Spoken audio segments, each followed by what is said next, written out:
Amen. Magandang umaga po sa ating lahat. Amen po. Tayo po ay muli na magsimula sa gawain na para sa Panginoon. Amen po. Amen. Malaya pong manalangin ang bawat isa bago tayo magsimula. Na pagbibigay na paborito sa Diyos. Amen.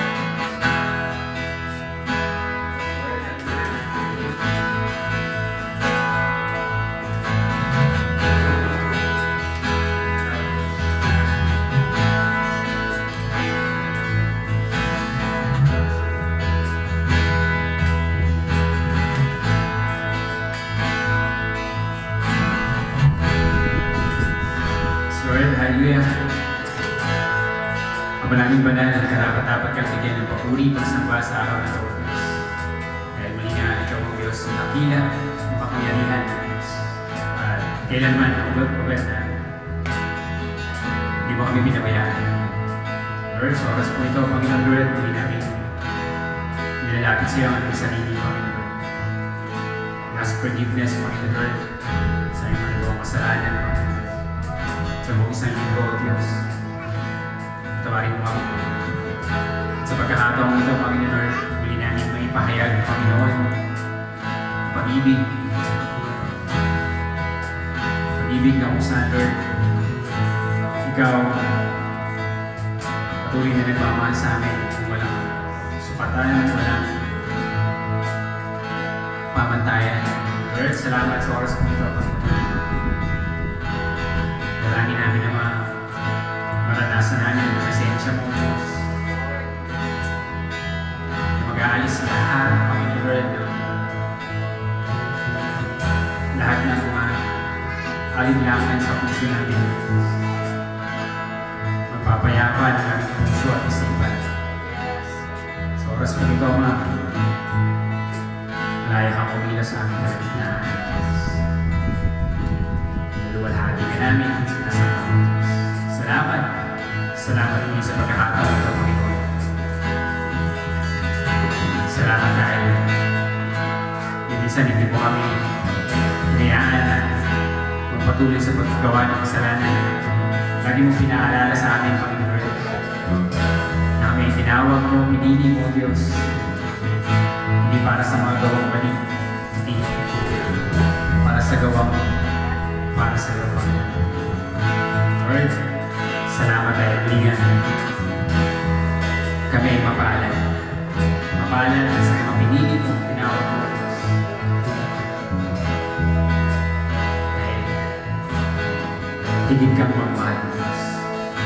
Dahil Lord, sa oras po ito, Panginoon, patuloy na ang iyong presensya. Kaya namin namin maranasan sa presensya mo. Nandun lahat. Lord, pinupuri ka namin sa oras. Sa iyong lahat ng papuri, pagsamba, pagdakila, pag-iwalhati. Sa iyong mataas, ang isang pangalan ng itong anak sa Jesus. Amen.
Simula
Ama, salamat dahil ikaw lang ang dapat naming pagbabaran, Panginoon Lord, ng buhay namin, Diyos. Tunay nga, Lord, na kung sa kami ay nasa piling mo, Panginoon Lord, hangin, pahingaan, tuloy namin mararamdasan.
namin kasi ang salita, Panginoon Lord, lumapit kami, napapagalat at pagkakas.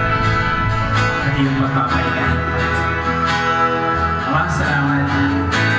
Dahil sa pahingahan, naranasan namin, Panginoon, sa iyong buwan.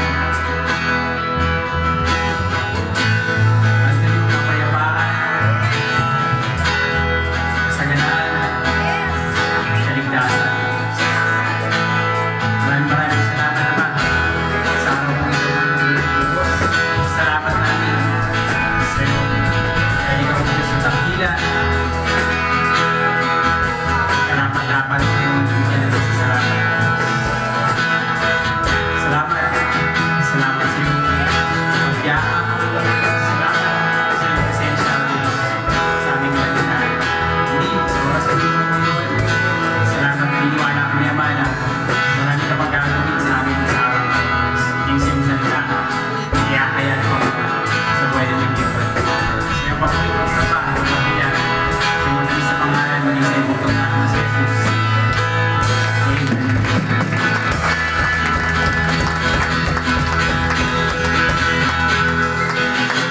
Malaya pong batiin natin ang bawat isa. Amen po.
Magandang araw po sa ating lahat.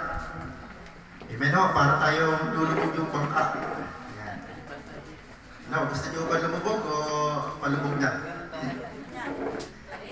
Ikaw, tayo ay mag-pray. Mukhang masaya-masaya o lahat ng mga nandito, ano? Dapat nakangiti lagi, ano? Bawal muna si Mangot. Next year na si Mangot. Okay, tayo mag-pray. Hallelujah, Lord. Hallelujah. Panginoon Diyos, salamat po sa umaga pong ito na kay ganda, Panginoon. Nagpaalala sa amin, Panginoon Diyos, na ang pinakasikreto lang pala ng buhay na masaya ay ang bumabad sa iyo, presensya, Panginoon. Salamat po dahil muli pinayagan mo kami, pinahintulutan mo kami muli magkaroon ng lakas, magkaroon ng buhay. Dahil alam namin, Panginoon Diyos, pakay mo sa oras na ito, marinig ang tinig namin nagpupuri sa iyo, marinig ang tinig namin nagpapasalamat sa iyo, Panginoon Lord. At salamat po dahil minsan pa muli namin mapapakinggan ang mga salita mo, Panginoon Lord, na magbibigay aral sa amin. Dalangin namin, Lord, na hindi lang kami maging mabuting tagapakinig, kundi isa kami sa maging mabuting tagasagawa ng aming napakinggan, Panginoon Lord. Lord, Panginoon Diyos, ang mensahe mo sa oras na ito, bigyan mo ng tapang, bigyan mo ng diin, bigyan mo ng kapangyarihan, Panginoon Diyos. Dalangin kong ito'y tumagos sa puso namin, magrema sa puso namin, at magbago ng buhay namin, Panginoon. Dahil alam namin, Panginoon Diyos, ito na lang ang alam namin, Panginoon Lord, na pinakamabisang paraan para mabago ang katulad naming matitigas ang ulo. Matitigas minsan ang puso, Panginoon Lord. At hindi namin kaya magbago ng saganang amin lamang. Kaya kami, Lord, lumalapit sa iyo, nagpapatulong sa iyo dahil alam namin makapangyarihan kang Diyos na nagbabago ng isip, na nagbabago ng puso, Panginoon Lord. Panginoon, ang masuwa yung puso namin ay palitan mo ng pusong masunurin, pusong mapagmahal, Panginoon Lord, yung mga may pusong mapuutin, may pusong magagalitin. Bigyan mo kami ng pusong mapagmahal, Panginoon Lord. Sa umagang ito, hayaan mo sa aming sentro, Panginoon Lord, makita namin kung gaano ka kagaling, gaano ka kabuting Diyos sa aming kalagitnaan, at minsan pa, Panginoon Lord, maibigay namin sa iyo ang pinaka-the best naming mga pasasalamat, pinaka-the best naming mga pagsambat parangal sa araw na ito. Sa iyong pinakamataas na papurit pagsamba sa pangalan ng Panginoong Hesus. Amen.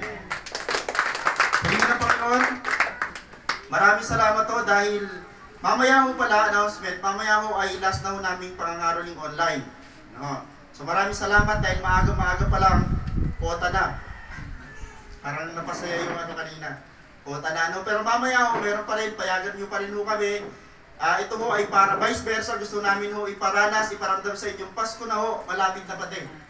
Akala ho kasi ng iba, ay, parang hindi natin feel yung Vermont, 3 araw na lang ho, ay December na. Siguro ho, dahil hindi nyo feel kasi ho, wala pa kayong parigalo. Yung mga ninang at ninong dyan, sabi nung isa nag-post, sobra ka naman, ninang na nga ako, gusto mo pa magbigay ako sa'yo. Tama na ho yung ninang daw, at ninong. Okay ho. So dito tayo pupunta sa mensahe ng Diyos. Ito ho ang salita ng Diyos na pag-aaralan natin. Yung may mga Bible ho, nagsusulat ho ng mga nagnonote ho. Ito ang mensahe natin sa Mateo chapter 23, verse 2 to 7. Medyo mahaba-haba ho ito. At may mga nakikita tayo ngayon, mga may mga dalawang kabataan, excited lagi pag umaga. Parang lagi sila nauna dito. Sabi ko, magagamit ito isang araw ng Panginoon. Wag lang hong, mamaya, alamin natin kung wag lang Okay ho. Ngayong araw na ito, ang mensahe ng Diyos ay patungkol sa mga taong may nakatitisod na ugali at pamumuhay. Adoy. Makamot-kamot na. May nakatitisod na ugali at pamumuhay. Sana naman itong dalawang kabataang ito na lagi sabik paglinggo ay huwag na mong tamarin dahil natisod. Ayan. Hindi mo makikita dito mamaya ang pangalan mo, hindi mo maririnig na babanggitin ang pangalan mo, pero may nakatitisod na ugali at pamumuhay na pag-aaralan tayo, dapat natin hong iwasan at huwag tutularan. Alam mo ba? Okay. Sino dito alam na? Alam mo na. Alam mo ba? Ngayon mo malalaman. Okay. Unang tanong mo, alam mo bang may taong tisod sa'yo? Personal. Alam mo ba? Sino dito malakas ang loob magsabi ko, oo. Pastor, wala naman eh. Alam mo bang may tisod na tao sa'yo? Personal. Pastor, wala. Tingnan natin kung paano natin nasabi. Yung mga taong ayaw sa'yo, tisod yan sa'yo. Pangalawa, ayaw sa kinikilos at sinasabi mo, tisod yan sa'yo. Okay o? Yung mga taong hindi totoo sa'yo, tisod yan sa'yo. Huwag kayong kabahan doon sa salitang tisod. Kasi yung salitang tisod ay patas na salita. Okay o? So sabi dito, alam mo bang may taong tisod sa'yo? Personal. Wala akong dapat dito malakas naman lumang sa Pastor, wala sa akin natitisod. Sinungaling mo yung ganun tao. Kasi o, patutuunanan ko sa inyo sa mensahe ngayong araw, may taong natitisod sa atin. Yung mga taong walang bilib sa'yo, kasi tisod sa'yo. Okay o? So ang pagkatisod, sabi dito, ang pagkatisod, ang dahilan kaya ayaw na magpatuloy ng marami. Ito pala yung nakakalungkot na balita. Pag ang isang tao ay natisod, ito yung nagiging dahilan kaya hindi siya nakakapagpatuloy. Sa anumang larangan, hindi lang mo ito patungkol sa spiritual, sa lahat ng larangan natin, pag once na natisod itong tao na to, hindi na siya nagpapatuloy. Okay o? Pangalawa, dahilan kaya maraming umaalis sa tabi natin. Dahil natitisod sa atin. It's either maganda ang ginawa mo, pangit naman kung pangit na nagawa natin. Alam niyo ba kung kahit pangit at mabuti ang gawin mo, may matitisod sa iyo. Amen po ba? Kaya may taong tisod sa atin. Ang mga Kristiyano ay natitisuran dahil tayo ay may mga magaganda at mga tamang ginagawa at ayaw nila. Kaya may tisod sa atin. Dahilan kaya wala nang magtiwala sa atin dahil tisod sa atin. Okay, sabi dito, ulitin ko lang, naitanong nyo na po ba sa isang tao kung tisod siya sa'yo? Grabe lakas ng loob ng tao na ito magtatanong, no? Ayun, may nagtatanong Okay, mamaya mag-usap na tayo mamaya, usap-usap tayo. Naitanong nyo na po ba sa isang tao kung tisod siya sa'yo? Okay, next. May tao bang nagsabi sa'yo, tisod ako sa'yo? Ang hirap kasi sabihin, Ang hirap magtanong sa isang tao kung tisod siya sa'yo, lalo na mas mahirap sabihin ng isang taong tisod na tisod siya sa'yo. Ang hirap mamaya usap-usap tayo. Diba, sarap sa pakiramdam tayo magkakapatid, nag-uusap-usap tayo dahil may mga ayaw tayo sa isa't isa. Tama po ba? Okay. Paalala. Okay, paalala. Hindi masama ang maging katitisuran o may matisod sa atin dahil gumawa tayo ng tama o tayo'y nasa tama. Hindi ho masama ang maging katitisuran. Paalala lang ang Panginoong Hesus na nandito sa sanlibutan, sangkaterba ang mga taong natitisod sa Kanya. At itong mga taong ito, ayaw sa Kanya, ayaw sumunod sa Kanya, higit sa lahat, ayaw maniwala sa Kanya. Mga kapatid, kung may mga tao sa paligid mong tisod sa iyo dahil ginagawa mo ang tama, tama ka. Amen po ba? Kagaya ka ng Panginoong Hesus. Maraming natitisod sa Panginoong Hesus, maraming hindi sumasama sa Kanya dahil tisod sa Kanyang ginagawa, dahil alam ng mga taong ito, tama si Hesus. Dahil maraming mga tao ayaw sa katotohanan at ayaw itama yung kanilang mga maling ginagawa.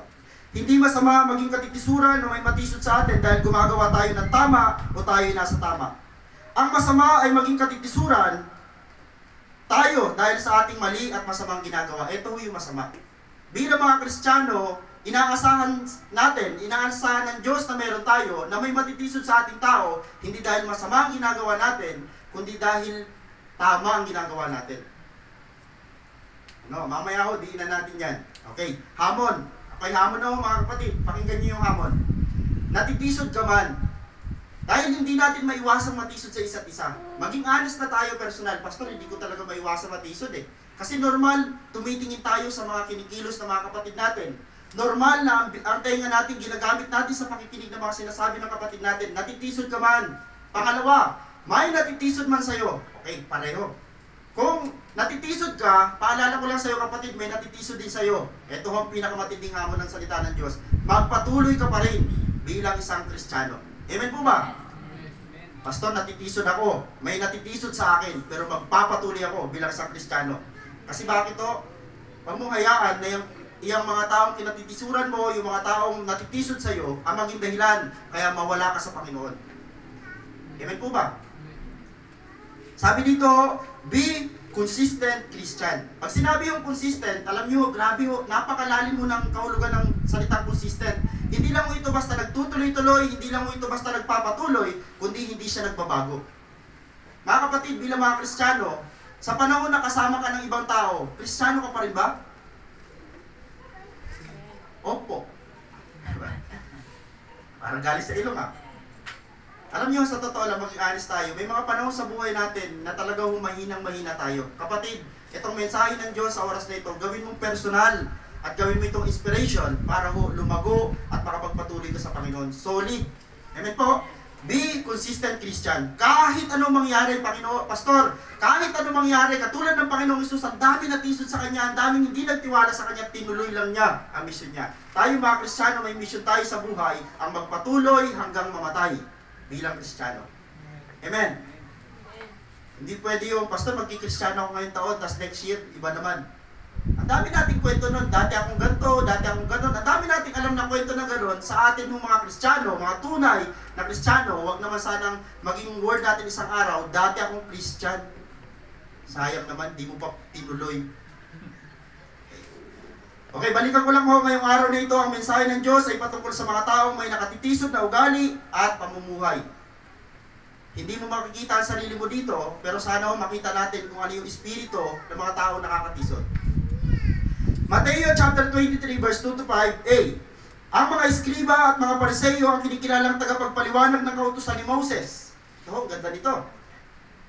Sabi sa 3, kaya't gawin ninyo ang itinuturo nila at sundin ang kanilang inuutos, ngunit huwag ninyong tularan ang kanilang gawa sapagat hindi nila sinasagawa ang kanilang ipinangangaral. Nagbibigay sila ng mabibigat na dalahin at ipinapapasan sa mga tao, ngunit ni daliri ay ayaw nilang igalaw upang tumulong sa pagdala ng mga iyon.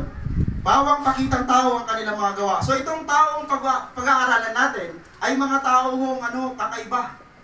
Mga taong talagang pag na-encounter mo ito, matitisod ka sa kanilang personal dahil ang gagaling nila. Magagaling sila maganto, magagaling sila maganyan, tapos nagde-demo sila ng isang bagay pero hindi nila gagawin. Isipin nyo, sabi dito, nagbibigay sila ng mabibigat na dalahin at ipinapapasan sa iba. Diba ang ganda sana, diba nagbigay sila? Oh, grabe naman, ang laki ng binigkis mo. Sana siya rin ang papasan. Ang problema nito, binibigkis lang nila, tapos ipinapapasan sa iba. Masamang ugali. Okay, ang mensahe natin ay pinamagatan kong Pariseo at Iskriba, huwag tularan. Yan. Ito yung mga tao na nakakatisod sa Biblia.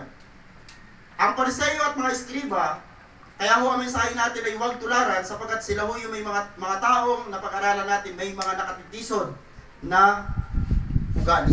Yan. Sabi dito, tingnan natin trivia muna tayo. Ang mga Pariseo o mga Pariseo ay isang pangkat ng mga Hudyo ng panahon ni Jesus. Sila ay mahigpit sa pagsunod ng kautusan ni Moses at sa mga alituntuning idinagdag dito. Pag nakausap mo ng panahon ng mga Pariseo, nung panahon pag magpipreach ang Panginoong Jesus sa mga sinagoga, tandaan niyo, grabe, andyan agad ang Pariseo. Ang mga Pariseo, talagang ayaw na ayaw nila sa turo ni Jesus Christ. Bakit ang sabi dito? Sapagkat sila ay mahigpit sa pagsunod sa kautusan ni Moses. Alam na alam nila ang Genesis, Exodus, Leviticus, Numbers at Deuteronomy, na grabe talagang hindi lang basta nila alam, kabisa. Ganun sila kahusay, at kayo ingat kayo doon sa mga mahuhusay sa Biblia. Dahil kung sino yung magaling sa Biblia, yan ang nanganganib na magkasala sa Diyos dahil marami siyang alam. Alam niyo ba nakakatakot yung marami kang alam? Dahil kung marami kang alam, mas marami kang gagawin. Tama po ba? Ang example natin dito ay sino? Wala nang iba kundi si Pablo. Si Pablo ang isa sa pinakakilalang Pariseo o Pariseo ng panahon niya. Bakit nag-aral siya sa pinakamagandang paaralan at ang kanyang guro ay si Gamaliel? Noong panahon, pag si Gamaliel nagturo, talagang napakagaling na ng mga estudyante niya. At pag si Gamaliel ang nagsalita, nakikinig yung mga Pariseo kagaya niya kasi mataas ang katungkulan niya bilang guro ng mga Pariseo. Si Pablo, naggrabe ang pagsunod sa pagiging Pariseo, isa siya sa pumapatay ng mga Kristiyano ng panahon niya. Humingi siya sa mga saserdote. Sabi niya sa mga saserdote, permahan niyo lang to. Pupunta ako sa Damascus at ipapatay at ipapahuli ko yung mga Christian. Pero anong ginawa ng Panginoon? Doon sa daan sa Damasco, na-encounter niya si Jesus Christ. Binulag siya ng Panginoon sa loob ng 3 araw, binulag siya. Para lang mo malaman ng isang tao na Diyos pa rin ang makapangyarihan at ang pangalan niya ay Jesus. Sabi ni Pablo, di ba pagdating niya sa Damasco, nakakabayo sila, bigla na-encounter, bigla may kumislap sa harapan nila, ganun katindi yung liwanag ng Diyos na meron tayo. Nagliwanag ang Panginoong Jesus sa harap niya, lahat sila nasubasog, pero si Pablo lang ang nakarinig ng tinig at ang sabi, sino po kayo, Panginoon? Ang sabi ni Jesus Christ, ako, si Jesus na yung pinag-uusig. Mula noon, ano nangyari kay Pablo? Dating Pariseo na naging alagad ni Kristo. Walang imposible sa Diyos. Pastor, marami kami kakilala ngayon, napaka-pilosopo, hindi pa Christian, pilosopo, mamamangaka isang araw, nagpo-post na yan ng Bible verse. Amen. Tapos may kakwentuhan ako sa kabataan, mga siya yung amo niya, Christian na daw ngayon. Pero maganda yung word ng amo niya, hindi pa ako todong Kristiyano. Sabi ko sa inyo kasi may mga tao nag-a-attempt muna. Natry ko muna maging Christian. Alam niyo, sa totoo lang, hindi dapat tinatry yung pagiging Christian, dapat yung talagang tinutodo ang pagiging Kristiyano. Dito tayo dapat mamatay.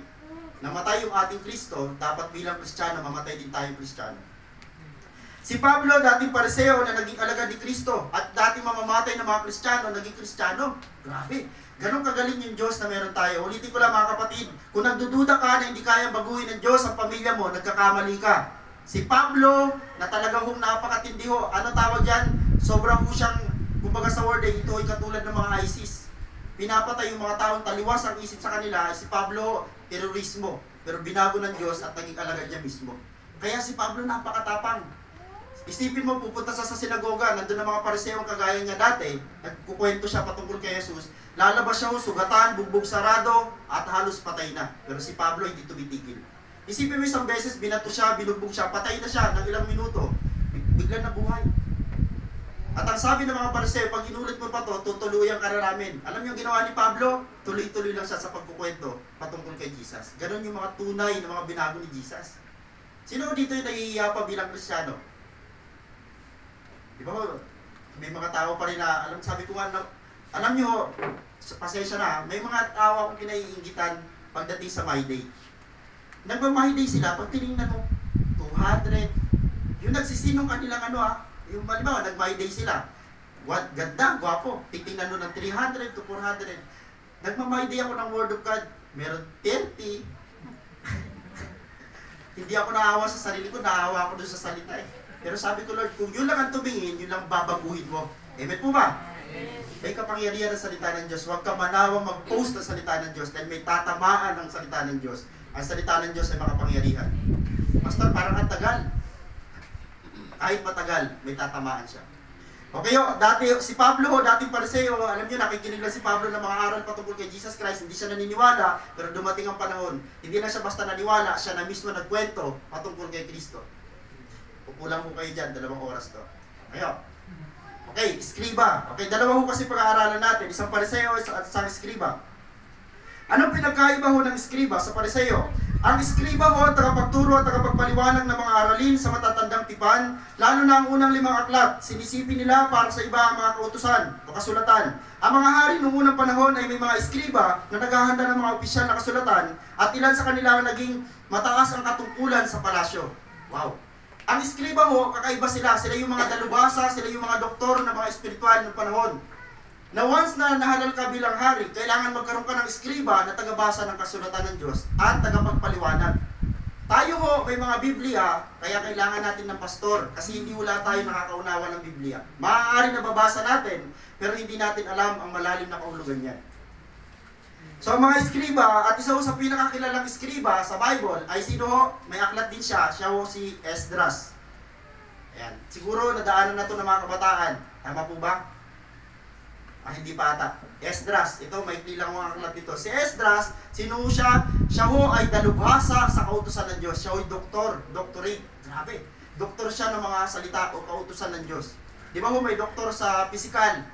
May mga doktor din ho sa mga batas. Siya naman ho, doktor siya patungkol ho sa mga salita ng Diyos sa Biblia. Kayang-kaya niyong himay-himayin, kaya niyong kabisahin. Isipin niyong kabisan ng mga yan, ang 5 aklat mula Genesis, Exodus, Leviticus, Numbers, at Deuteronomy, kabisan nila. Cover to cover. Ganun sila kahusay. Pag nagtanong ka kay Esdras, saan ba makikita yung nilipol ng Panginoon yung mga taong lumalaban sa leader? Sasabihin nila, talagang ilalapat ka nila mismo doon. Ganun sila kahusay. At itong mga Eskriba na to, itong si Esdras, ay isa sa pinakakilalahong Eskriba dahil nung panahon niyo, siya ho namuno para ho pangunahan ng mga Israelita sa pagtatayo ng bagong templo. Ang hari nung panahon ay si Haring Cyrus. Si Haring Cyrus. Okay, tandaan. Maraming mga tao sa paligid natin ang kaugali o tulad pa rin ng mga Pariseo at mga Eskriba. Kaya po, ito ang mensahe ng Panginoon sa araw na ito. Dahil hindi nawala ang espiritu ng mga Eskriba at espiritu ng mga Pariseo sa panahon natin. Maaaring hindi tayo mga Hudyo, mga Israelita, pero may kapareho tayo ng espiritu na meron sila na dapat mawala sa atin para hindi tayo maging katitisuran. Amen po ba? Ayaw naman natin siyempre. Pastor, may natiso daw sa iyo. Alam ko, honestly, marami natitisod sa akin. Pero hanggang tamang ginagawa ko, masaya pa akong may natitisod sa akin. Kasi bakit to? Ganon din si Jesus. Nung ginawa niya ang bagay na tama at maraming nagagalit sa kanya, okay lang sa kanya. Bakit to? Kasi puring-puri siya ng Diyos sa langit. Alam niyo ba mga kapatid, kapag gumagawa ka ng tama, galit man sa iyo yung mga tao sa paligid mo, puring-puri ka naman ng Diyos na nag-utos sa iyo. Amen? Amen. Dapat yun ang ating ini-aim, yun ating layunin. Kaya nagsishare tayo. Maraming mga tao sa paligid natin ang kaugali o tulad pa rin ng mga Pariseo at mga Eskriba. Una, anong ugali nila? Sila yung mga tao magagaling magturo. Ang mga Eskriba at mga Pariseo, kagagaling magturo. Pag napakinggan mo yung turo nila, mapapanganga ka, ma-amaze ka, pero bakit naging katitisuran sila? Next, ang mga Pariseo at mga Eskriba ay magagaling mamuna at magpayo. May kilala ka bang ganon? Pastor, ang galing niyang punahin ako. Magagaling mamuna at magaling magpayo. Ang gaganda ng mga ugali naman ng mga to. Kasi bakit to? Una, sabi doon, magaling magturo, magandang ugali. Pangalawa, magaling mamuna at magpayo. Di ba gaganda? Okay, next. Magagaling magutos. Ito na yung ayaw ng mga... Dito na tayo mamumroblema. Alam nyo, sa totoo lang, bakit naglalagay ang Diyos ng mga leader? Sa tingin nyo, bakit naglagay ang Diyos ng mga magulang sa tahanan, naglagay ang Diyos ng teacher doon sa school, naglagay ang Diyos ng mga leader sa lahat ng aspeto ng larangan ng buhay, sapagkat kailangan na may mag-uutos. Alam nyo ba kung walang mag-uutos, walang mag-organize, wala akong kaayusan? Tama po ba? Kaya itong mga Pariseo at mga Eskriba, magagaling ito mag-utos. Pag nag-utos to sa'yo, sa atin, detalyado, magagaling mag-utos. Masama, magaling. Mabuti pa rin ho. Next, sila ho ay sumusunod sa mga dating kaugalian. Tama naman, kasi sumusunod sa dating kaugalian. Alam nyo, sa totoo lang, maraming mga simbahan pa rin sa panahon natin ngayon ang nagpapahirap sa kanilang mga miyembro. Pero sila ho, pag wala ang miyembro, kain naman sila. May mga simbahan na bawal daw ho ang mga ganitong pagkain. Di ba, ganun katindi ang pahirap. O dito kaya ho, magsabi tayo dito. Simula sa araw na to, ipagbabawal na ho ang pagkain ng hipon. Okay lang sa amin, Pastor, di ba kami nabili niyan eh. Ang mahal. Eh paano pag sinabi, ipinagbabawal na sa simbahan ng galunggong? Adoy, ang dami kakamot. Bakit, Pastor? Eh, sabi sa Bible, pag wala daw kaliskis, eh, bawal eh. Tapos, na-share niya sa mga na-share niya ngayon sa congregation, yung mga congregation, yun lang ang bibiling ulam, di na nabili. Pero yung pastor, pag wala yung membro, kahit ng kain. Okay, yun ang masama. Sumusunod sa mga dating kaugalian, at sabi pa dito, mahigpit sa pagtupad ng mga matatandang kautusan, alam niyo, marami pa rin simbahan nag-a-apply nito. At pahirap sa membro. Okay. Subalit hindi makita sa kanilang buhay ang epekto ng kanilang mga tamang itinuturo o pinapangaral. Yun ang masamang ugali na meron sila. Tamang tinuturo nila, tama yung mga inuutos nila, pero hindi makita yung epekto sa buhay nila. Ano ibig sabihin yan? Hindi buhay na patotoo. Mga kapatid, kapag isa kang tao na magaling magturo, magaling mamuna, magaling ka sa lahat ng bagay, pero yung mga tinuturo at pinupuna mo doon sa iba ay meron ka rin, iskriba. At mga pariseo pa rin tayo. Okay, una, sabi dito, balikan lang natin ho, ito ang mga taong nakatitisod. Ang mga taong nakatitisod yung mga magagaling daw. Magagaling saan? Okay, balikan lang natin ho, ang mensahe ng Diyos ay patungkol sa mga pariseo at mga eskriba ho na nakatitisod, kaya huwag natin tutularan. Mateo chapter 23, verse 3. Ito ho ay turo at bilin mismo ng Panginoong Hesus. Pag nabasa nyo ang Mateo chapter 23, pag ang aklat nyo ay New King James Version, yan ho ay naka-red. Ibig sabihin, pag nakapula ang isang lingwahe, tandaan nyo ito trivia. Pag lahat ng mga nakapulang lingwahe sa Biblia, ibig sabihin na nagsasalita dyan ay si Jesus Christ. Kaya sa pahayag, sabi ng mga ibang mga reliyon, hindi sinabi ni Jesus Christ na sa Diyos. Paano mo hindi ipapaliwanag yung sinabi ni Jesus Christ na ako ang Alpha at ang Omega? Pula sa pahayag. Ibig sabihin na nagsasalita si Jesus. Yung word na Alpha at Omega, titulo yun ng Diyos. Kaya si Jesus ay Diyos. Turo at bilin mismo ng Panginoong Hesus. Sabi dito, kaya gawin ninyo ang itinuturo nila at sundin ang kanilang inuutos. Ngunit huwag ninyong tularan ang kanilang gawa sapagkat hindi nila isinasagawa ang kanilang ipinangangaral. Okay bibilisan ko lang So sabi dito, turo at bilin ng Panginoong Hesus, gawin ninyo ang itinuturo nila, sundin ang kanilang inuutos, ngunit huwag ninyong tutularan ang kanilang gawa sapagkat, sabi dito, hindi pinaiiwasan ng Panginoong Hesus sa mga taong ito, kundi huwag natin silang tutularan. Kapatid, may taong nakakatisod sa iyong buhay, o may taong kinatitisuran ka, huwag mo siyang iwasan. Anong kailangan gawin doon sa mga taong kinatitisuran natin? Huwag natin silang tularan. Lagi ko sinasabi, pag may nagsasabi sa akin, Pastor, bakit ganito, bakit gano'n? Sabi ko sa kanya, hindi ka kapareho niya. Tama po ba? Ayaw natin dito may pinag-aaway tayo. Mga magkakapatid tayo, wala dapat nag-aawayan. Pwede may matisod. Basta natitisod ako sa kanya kasi lagi na nakalugay yung buhok. Buhok lang. Hindi pinaiiwasan ng Panginoon ng mga tao nakakatisod dahil may mga tao talagang gagamitin ng Diyos. Malalakas magsalita, mga matatapang magsalita. Parang ayaw natin makasama, pero sino ang kikiskis sa atin isang araw para ma-mold tayo? Walang iba kundi ang katabi mo. Amen? Lalo yung may mga asawa. Basta di ba yung asawa ko? Anong tapang? Okay. Kayo na lang mamaya mag-usap, huwag nyo na kami idaway, Kung nag-aaway kayo, kayo na lang. Okay. May mag-asawa ko ba dito nagpapakampi sa ibang tao? Kawawa naman yung kumampi. Bati na yung mag-asawa, mag-aaway. Sorry. Walang ganun dito. No. Hindi pinaiiwasan. Ulitin ko lang kung natitisod ka sa katabi mo, dyan sa tao sa paligid mo, natitisod ka, hindi yan pinaiiwasan sa iyo ng Panginoon.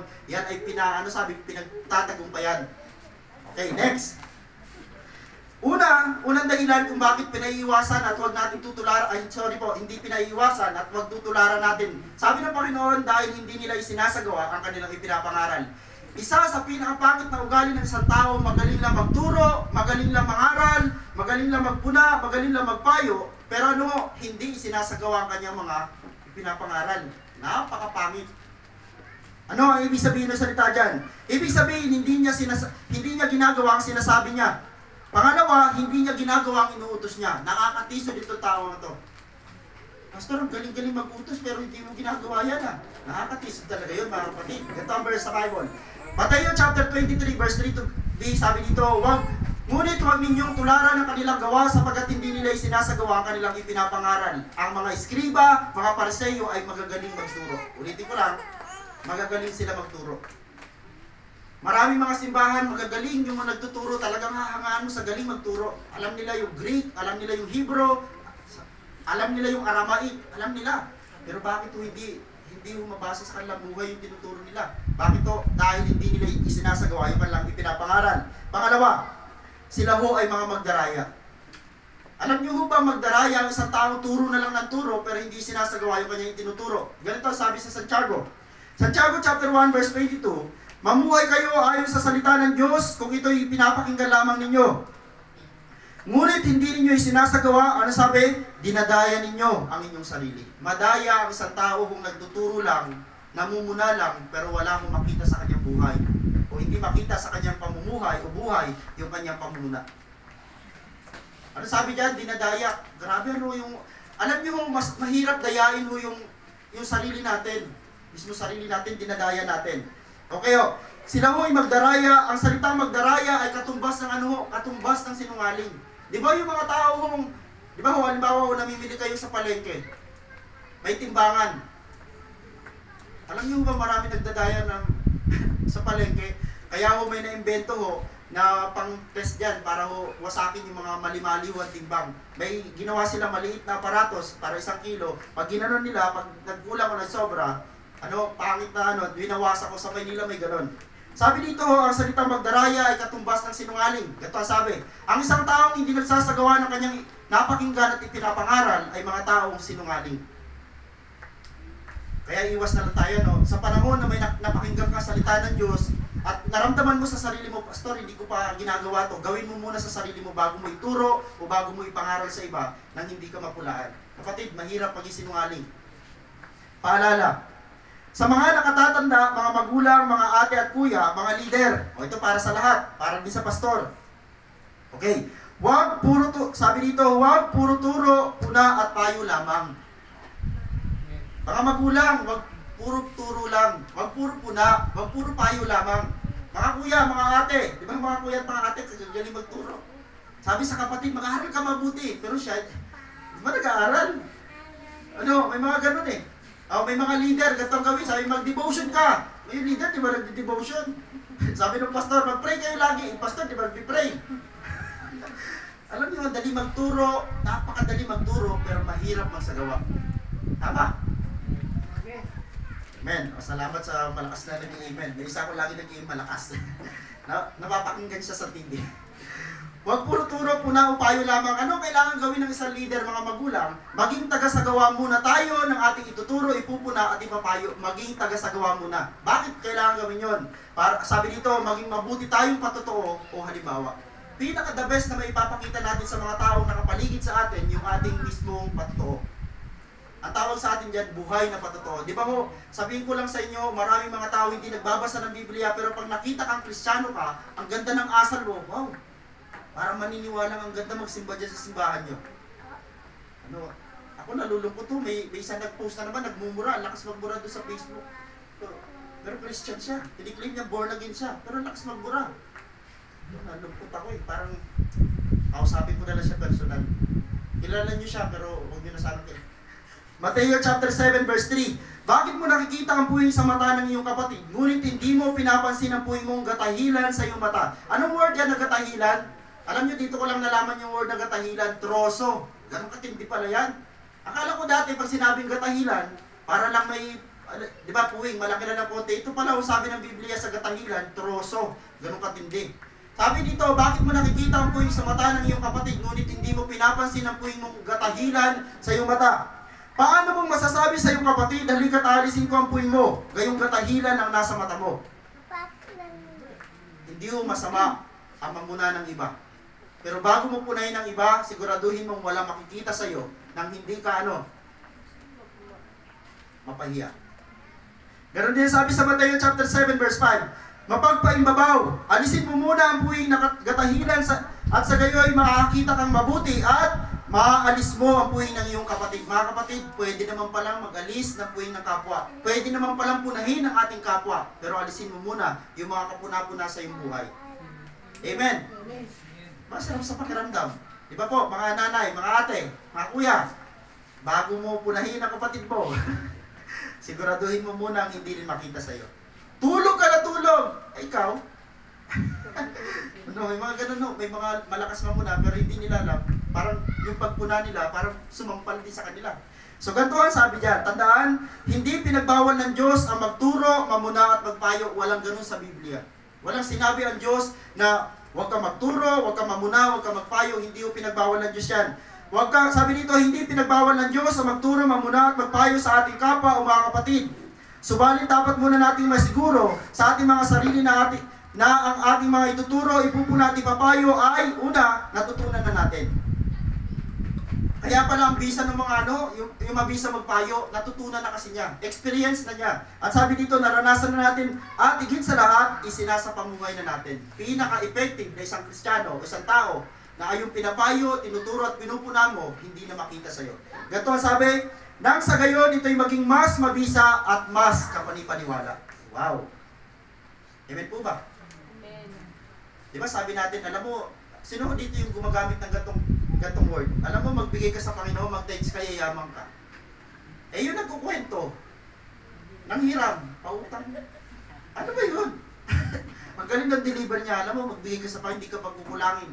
Maglaan ka, magbigay ka ng tithes in offering, hindi ka pagkukulangin. Mare, pahiram nga ngayon, wala ako. Yun nagkukwento, ang galing mag-deliver, pero kulang. Alam mo, sa totoo lang, hindi ka dapat nagaganon.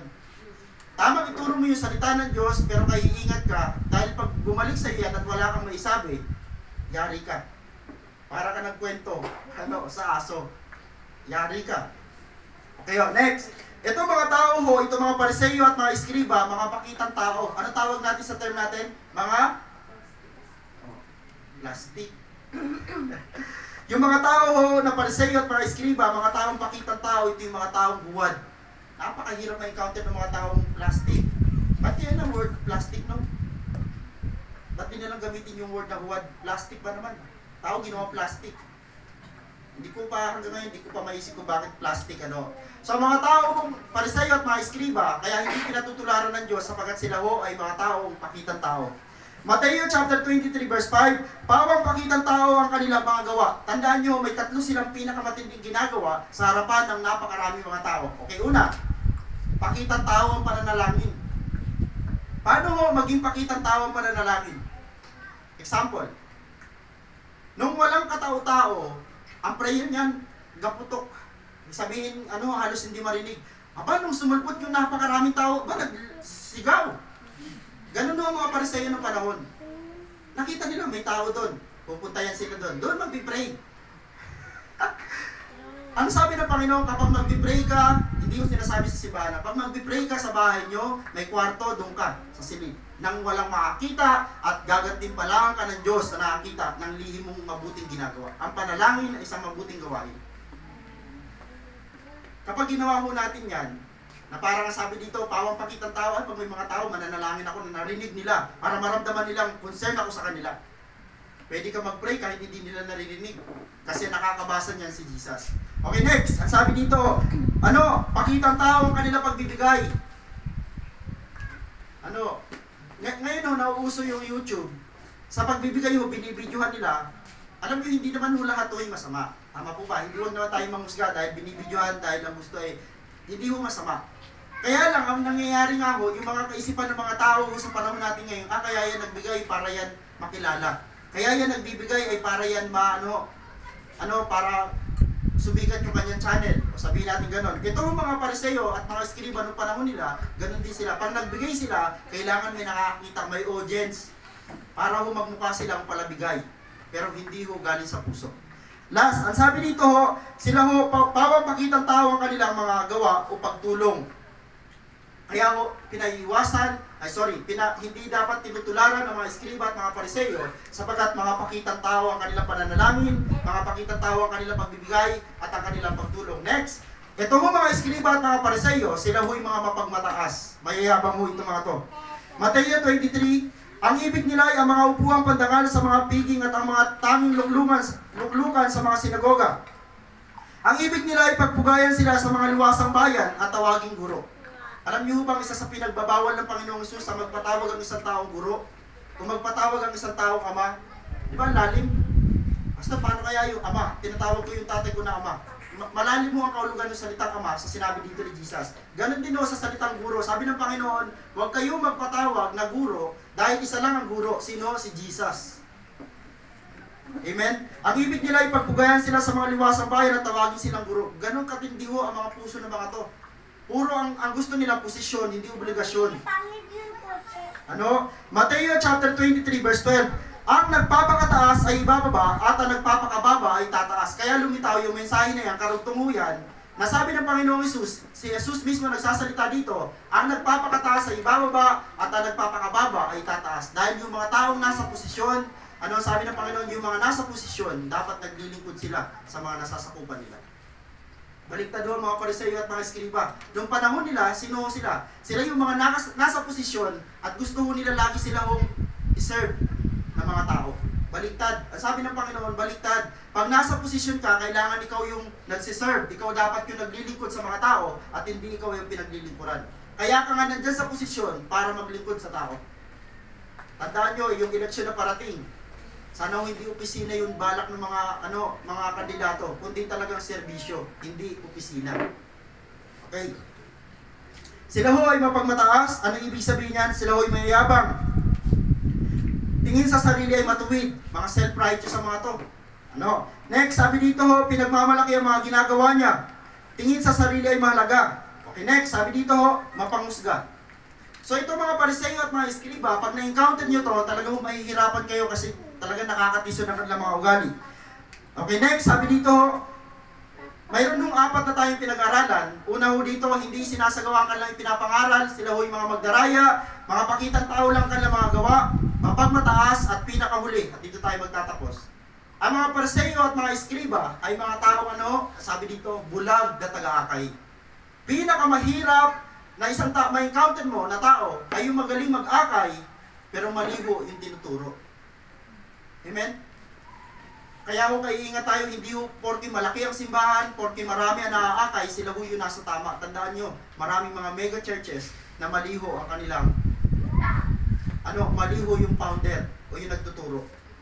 Sabi dito, sila ay mga bulag na taga-akay. Anong verse niyan? Mateo chapter 15 verse 14. Hayaan ninyo sila yung mga bulag na taga-akay.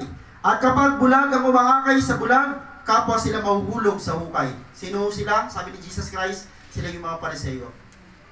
Isipin mo mga Pariseo, tinuturuan nila mga tao, huwag kayong maniwala kay Jesus. Sapagkat ang Mesaya, hindi galing sa Galilea. Ang Mesaya, hindi galing sa ganyang buhay.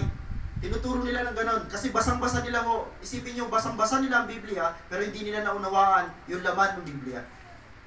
Ulitin ko lang maraming mga tao, basa ng Biblia, hindi maunawaan yung salita ng Diyos. Kaya dapat mag-pray tayo sa Panginoon. Tandaan, dito tayo matatapos, huwag na huwag maging sanhi ng pagkakasala o katitisuran ng iba dahil sa iyong maling asal, maling sinasalita o maling ginagawa. Huwag na huwag sana tayo maging kakatisuran dahil may mali tayong ginagawa. Ganito ang sabi, grabe ang diin nito. Bago mo natin puntahan na Mateo chapter 18 verse 6, unahin muna natin yung 7.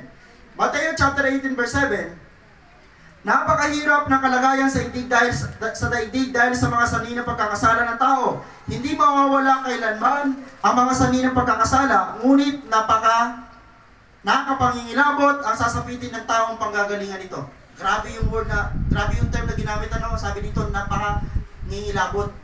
Ganun katindi ho, kaya hindi ko ang mangyayari sa mga taong napanggagalingan o pinanggagalingan ng katitisuran ng iba. Puntahan natin yung verse 6. Ganito sabi, mabuti pa sa isang tao ang siya'y bitinan ng isang malaking gilingang bato sa leeg at ihulog sa laot ng dagat kaysa maging sanhi ng pagkakasala ng isa sa maliit na ito na nananalig sa akin. Naunawaan mo ba natin yung mensahe na yan? Sabi ng Biblia, ang tao sa sanlibutan ay hindi mawawalan kailanman ng mga katitisuran o ng mga dahilan para magkasala. Pumunta ka lang mo sa mga social media ngayon. Mag-browse ka lang. Ang dami na mong kalaswaan. Sabi ko, Lord, alam niyo sa totoo lang, syempre nagbabrowse ka. Halimbawa, hindi mo naman focus talaga, hinahanap yung ganung bagay. Eh, lumilitaw eh. Lalo na dun sa area ng TikTok, ang dami mo doon. Kita na lahat. Sabi nung isang kabataan na papakapot, kasama ko kapos, sabi niya, kakasala nga ako, pastor eh. Lalaki, tama mo ba? Sino dito yung lalaki? Na pag nakita yon wala lang. Wala lang? Hindi mo, meron. Sabi ni Diyos, meron. Sabi ni Anya, wala. Meron. Nag-away din dalawa. Ano ba talaga? Meron ho, sa totoo lang. Kaya pinag-iingat tayo ng Panginoon kasi marami na nga sali ng pagkakasala. Huwag na sana tayo dumagdag. Kaya kailangan natin ingatan ang ating mga sarili. Ano ba tayo? Nakakadagdag para ho maging maayos ang isang tao o nakakadagdag tayo para ho masira yung kanyang isip? Tandaan nyo, maraming mga tao sa panahon natin ngayon na talagang taliwas ang isip. Di ba lagi natin na nababanggit dito, yung isa nagpakasal sa rice cooker, dinivorce si rice cooker, nagpakasal sa kambing. Hindi ko alam, binabantayan ko kung divorce na. Grabe na utak ng mga tao. Christian, huwag na tayong dumagdag sa isipin pa ng mundo. Amen o ba? Ang mga Christian, ang inaasahan na lang talaga ng Diyos sa panahon na to, na may gagawin tama sa social media. Amen o? Alam niyo, nag-iingat ako mag-post. Noong nakaraan, pasensya na, nakapost ako doon sa ating group chat. Iniiwasan ko pa naman mag-post na gano'n. Tapos doon ko pa na-post, sabi ko, Lord, nakakaya naman. Pagpasensyahan niyo na si Pastor ko, lagi ko nag-post kasi vlogger ako. Sinisikap ko, lagi may update ako. Isipin mo ma-post, sabi ko, huwag sana maisip nila. Kasi may mga tao nagpo-post, nagpapainggit ng iba. Tama mo ba? May mga gano'n ba? Ay, nag-post ako kasi gusto ko kainggitan ako. Huwag gano'n. Kailangan nagpo-post ka pa rin, tama pa rin ang iyong kaisipan. Nag-post ka, maganda ka, gwapo, nag-post ka. Bakit ka nag-post? Anong dahilan? Sino makakasagot? Bakit ka nag-post na maganda ka, gwapo ka, maganda ang bahay nyo? Bakit? Pastor, gusto ko kasi makapag-inspire ng iba. Kapatid, galing. Tama ang sagot mo. Kasi kung ang atin pong focus, kaya tayo nagpo-post ng ganung bagay, ay para lang mo mang-okray o mang-inggit ng iba, malinaw ang puso natin. Tandaan natin kung bakit tayo nagpo-post sa social media, hindi para magpapansin. Kapatid, hindi tayo mga ganung mga tao, hindi tayo kulang sa pansin dahil tayo, sapat na yung pansin ng Diyos sa atin. Amen? Amen. Isipin mo araw-araw kang pansinin ng Panginoon. Isipin mo araw-araw kang batiin ng Panginoon. Kanina grabe, sabi ko, sarap. Alam niyo sa totoo lang paglinggo, huwag niyo sanang nasayin na diin niyo mayakap ang Panginoon. Di ba sabi nga kanina, babad sa presensya mo kasi ito lang ang susi o ito lang ang paraan para lagi kang masaya. Pastor, bakit hindi ako masaya? May pera naman ako. Ewan ko kapatid. Baka kulang sa'yo. May bagay sa buhay mo na kulang. Pag wala si Jesus, talagang wala na. Kulang na kulang ang buhay natin. Huwag na huwag maging sanhi ng pagkakasala o katikisuran ng iba dahil sa iyong maling asal, maling sinasalita at maling ginagawa. Bagkus, maging buhay na patotoo upang maging mabisa at maging mabunga kang Kristiyano na tunay na gumagawa ng mabuti, katisuran ka man ng marami. Amen? Pastor, ang dami natitisod sa akin. Ewan ko ba, nagbe-verse lang naman ako. Nagbabasa lang naman ako ng Bible. Nagsishare lang naman ako. Dami natitisod sa akin, kapatid. Kahit marami matisod sa iyo, dahil tama ang ginagawa mo, ituloy mo lang. Ganon ang dapat na buhay ng isang Kristiyano. Alam niyo maraming, ang group chat ko, kasala ako sa group chat 10. Araw-araw wala ako diyang palya. Wala akong nagsisin, wala akong pumapansin, walang problema. Wala nagla-like, wala nag-heart, wala sa akin problema. Kasi sabi ko, Lord, ikaw naman ang piniplease ko. Pag nabasa nila to at tumimo sa puso nila, may rema ito. May kapangyarihan ito. Isipin mo, makaabot ka sa isang araw, makaabot ka ng tao 100 araw-araw. Diba, ganun kasarap. Ani mo yung load mo, hindi mo ginagamit kay Lord. Amen? 1 Pedro chapter 4 verse 15 to 16. Huwag nawang mangyaring maparusahan ang sino man sa inyo bilang mamamatay tao, magnanakaw, salarin o mapaghimasok sa di niya dapat panghimasukan. Ang mga Kristiyano, pinagbabawal sa ating maging chismosa at chismoso. Alinaw, ano ang sabi dyan? Mapaghimasok sa di niya dapat paghimasukan. Pakialamero, pakialamera. Pinagbabawal ito sa atin. Bakit to? Hindi pa ba natin alam o alam na natin? Pinagbabawal kasi magkakaroon ka ng kaaway. Paano kung nagkaroon ka ng kaaway dahil sa masamang asal na yon? Masasabi ba natin, proud ba tayo sabihin na Christian po kasi ako eh, kaya pinasok ko yung buhay niya. Christian kaya ako, kaya pinagtatalakan ko sila eh. Hindi natin magagamit yung pangalan natin o titulong Kristiyano natin dyan. Kaya sabi ng Biblia, huwag sana hong dumating ang panahon na tayo maparusahan dahil tayo mamamatay tao. Ang salitang mamamatay tao, alam niyo ang katumbas niyan, hindi lang basta yung nakapatay ka pisikal ng tao, kundi nagmura ka ng tao, sinalitaan mo ang isang tao na hindi naman nararapat sa kanya. Alam niyo, patay na siya sa harapan mo. Ang sabi dito, magnanakaw sa larin o mapaghimasok sa di niya dapat panghimasukan. Ulitin ko lang napakasarap pag-usapan ng buhay ng ibang tao. Amen? Alam natin yun, mga kabataan, mga magulang dito, lahat tayo dito, alam natin masarap pag-usapan yung buhay ng ibang tao. Pero may Diyos na gusto niya lagi siyang pag-usapan. Bakit hindi natin siya na pag-uusapan? Kasi may gusto tayong iba. Ibang sangkap ang gusto natin. Buhay ng ibang tao. Ang sabi dito, ngunit huwag ikahiya nino man kung siya'y maparusahan dahil sa pagiging Kristiyano. Bagkus magpasalamat siya sa Diyos sa pagkataglay niya ang taguring ito. Isipin nyo ang maging title mo pala, maging Kristiyano ka, isa pala itong sabi dito, sapagkat taglay niya ang taguring ito. Yung maging Kristiyano ka noong panahon ni Jesus ay isang napakagandang taguri o napakagandang pangalan. Sa panahon natin, iniingatan mo ba natin yung title natin bilang mga Kristiyano? O basta na lang natin kumikilos lang tayo, hindi nag-iisip. Tandaan nyo, yung bawat kilos natin, damay si Jesus. Bakit? Ang pangalan mo natin ay, isipin mo ang pangalan mo, halimbawa ako, Jonel Christian. Lagi mo nasasama yung pangalan ni Lord. Kaya ingat tayo mga kapatid. Hamon, huwag tumulad sa mga taong kaugali ng mga Pariseyo at mga Eskriba. Yan lang sana matandaan nyo sana yung hamon na to. Pastor, ano ba ugali ng mga Eskriba? Sila ay mga hindi nagsasagawa ng kanilang ipinapangaral. Sila ay mga magdaraya, sila ay mga sinungaling, sila ay may yabang, sila ay mga bulag na taga-akay. Huwag natin silang tutularan. Gawin natin ang mga tinuturo nila. Ulitin ko lang hindi pinaiiwasan ng Panginoon yung mga tao nakakatisod. Ang sabi nga ng Panginoon, gawin ninyo yung mga tinuturo nila. Dahil maraming mga tao nakakatisod, pero ang gagaling magturo. At yung tinuturo nila, hindi yung para sa kanila, para din yun sa atin. Kaya sabi, gawin ninyo ang mga tinuturo nila. Pangalawa, sundin natin ang mga inuutos nila. Kahit palautos sa mga yan, sundin natin yung utos nila. Ulitin ko lang, hindi na yung para sa kanila, para na yun sa atin. Last, ngunit wag natin silang tutularan. Tuldok. Amen? So binigyan ng diin dito ng salita ng Panginoon na wag natin tutularan ang mga espiritu na may ganon. Ulitin ko lang, matapos itong mensaheng ito, mamaya makaka-encounter ka naman ng kaugali ng Pariseyo, kaugali ng Eskriba. Huwag mo sana kakalimutan yung dalawang utos ng Panginoon. Ano sabi? Sundin natin yung kanilang tinuturo, o gawin natin yung kanilang mga tinuturo, sundin natin ang mga inuutos nila. Matapos nun, labas ka na sa kanila. Mga kapatid, ang mensahe ng Diyos, Pariseyo at Eskriba, huwag tularan. Palapakan natin ang Panginoon. Nangyayang ko po lahat, na minsan pa tayo ay tumayo at tayo minsan pa magpuri sa Panginoon.